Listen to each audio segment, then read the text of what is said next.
Banyak orang yang ingin masuk ke dunia IT tapi langsung merasa takut. Takut coding lah, takut tidak cukup pintar lah, atau merasa sudah terlambat. Saya juga pernah ada di posisi itu loh. Bingung mau mulai dari mana, dan akhirnya malah tidak mulai sama sekali. Jadi di video ini saya akan menjelaskan secara sederhana dan runtut supaya kamu punya gambaran yang jelas.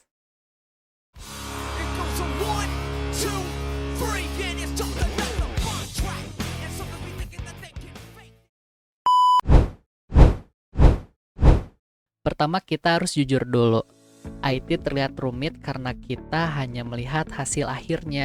Kita lihat orang bikin aplikasi, terus kita juga lihat orang misalkan lagi ngomongin soal server ya. Server itu bla bla bla bla bla bla. Kita tuh nggak paham, kita tuh nggak ngerti. Tapi orang tuh kayak yang lancar banget ngomongin soal server. Terus kita lihat kalau misalkan orang lagi ngoding ya, tangan mereka tuh cepet banget kalau ngetik kayak yang dikejar deadline.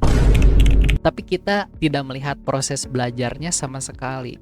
Akhirnya kita membandingkan diri kita yang masih nol dengan orang yang sudah bertahun-tahun belajar. Kalian bayangin. Sekarang kita bahas beberapa mitos ya. Mitos pertama, harus jago coding dulu sebelum masuk IT. Ini salah. IT itu luas, coding itu hanya salah satu bagian dari IT. Terus mitos yang kedua, harus jago matematika. Untuk pemula yang penting itu adalah logika dasarnya, bukan rumus kompleks. Memang sih kalau kita jago di matematika itu kita bakal paham soal logikanya. Itu menurut saya lebih ke poin plus ya untuk memulai karir IT. Dengan mereka yang punya bekal jago matematika itu mungkin salah satu poin plus dari mereka. Tapi kalian jangan berkecil hati dulu, jangan terlalu takut dulu ya. Gak ada kata terlambat buat belajar kok. Nice. Terus lanjut, mitos yang ketiga, kita harus punya laptop mahal. Enggak sama sekali. Yang penting cukup untuk belajar dan praktik dengan nyaman. Jujur li ya, saya waktu pertama masuk kampus itu mengambil jurusan IT, itu memang praktiknya itu nggak terlalu berat sama sekali. Mungkin kalian berat itu ketika melihat orang yang membuat project yang besar. Contohnya membuat sebuah game atau membuat sebuah machine learning. Nah itu salah satu project yang membutuhkan daya komputasi yang lebih tinggi. Kalau kalian ingin belajar tentang logikanya terlebih dahulu, step by step, menurut saya laptop mahal itu tidak perlu sama sekali. Karena kalian hanya butuh beberapa tools atau alat untuk ngoding dan praktiknya pun gampang. Tapi dengan catatan kalau kalian mau belajar. Supaya nggak bingung, kita harus tahu dulu bidang di IT itu apa aja. Yang pertama itu ada programming. Nah, apa sih programming tuh ngapain aja? Nah, ini tentang membuat aplikasi, website, atau software. Ya kan, kalian mungkin tahu aplikasi di handphone gitu ya, kayak misalkan aplikasi game, aplikasi kalkulator, aplikasi pencatatan bulanan, dan sebagainya. Kemudian ada website yang mungkin kalian lihat YouTube ini dari website. Nah, itu salah satu kategori dari programming juga. Kemudian yang kedua itu ada networking. Ini tentang mengatur jaringan dan server. Biasanya banyak menggunakan sistem seperti Linux dan Microsoft Windows.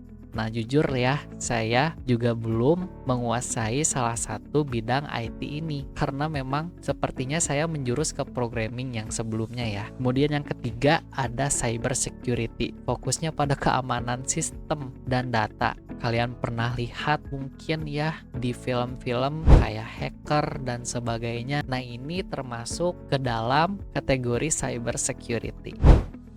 Yang keempat ada data, yaitu mengolah dan menganalisis informasi untuk membantu pengambilan keputusan nih. Misalkan ada seorang teman kalian yang ingin meminta bantuan kalian untuk meminta kalian menganalisis sebuah informasi. Misalkan mereka itu selama 3 bulan terakhir ini mengalami penurunan atau enggak. Nanti sama kalian itu dianalisis penyebabnya dan akan diinformasikan kepada teman kalian. Nah, jadi teman-teman gak perlu belajar semuanya sekaligus. Justru itu yang sering bikin orang kewalahan. Jadi pendapat saya, kuasailah dulu salah satu bidang yang kalian suka gitu.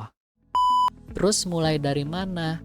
Kalau benar-benar mulai dari nol, ini langkah yang bisa saya sarankan, yaitu yang pertama, pahami dulu dasar komputer dan sistem operasi, tahu cara kerja file, folder, dan instalasi program-program yang dibutuhkan untuk project teman-teman. Kemudian langkah yang kedua, latih logika dasar seperti percabangan, perulangan, dan cara berpikir sistematis. Nah, kalau misalkan kalian belum mengerti apa itu percabangan, perulangan, dan cara berpikir sistematis di bidang IT, boleh kok kalian tulis di kolom komentar. Misalkan, Bang, saya nggak ngerti tentang percabangan. Nah, nanti saya akan usahakan menjelaskan apa itu percabangan, perulangan, dan cara berpikir sistematis di video selanjutnya.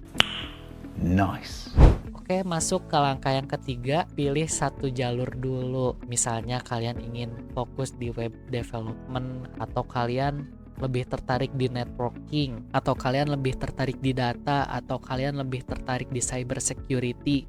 Kalian pilih salah satu aja. Nah, nanti bahasa pemrogramannya itu bakal menyesuaikan jalur yang kalian pilih tadi. Jangan belajar 5 bahasa sekaligus. Fokus satu sampai benar-benar paham dasar-dasarnya dulu ya. Kesalahan paling umum adalah loncat-loncat tutorial. Ayo, siapa di sini yang kalau misalkan nonton video tutorial suka loncat-loncat, misalkan hari ini belajar ini, besok pindah topik lain, dan akhirnya tidak ada yang benar-benar dipahami. Belajar IT itu bukan soal cepat, tapi soal konsisten. Jadi kesimpulannya, kalau teman-teman ingin mulai belajar IT dari nol, jangan langsung takut dengan coding. Jangan merasa harus jago dulu. Pahami dulu dasarnya, pilih satu jalur, lalu fokus di jalur tersebut. Nah, kebetulan di channel ini kita akan belajar IT dari nol secara bertahap, tanpa terburu-buru dan tanpa so jago juga. Soalnya saya juga sedang dalam tahap belajar. Tanamkan hal tersebut di dalam mindset kalian. Kalau kamu juga sedang mulai, kita bisa belajar bersama kok.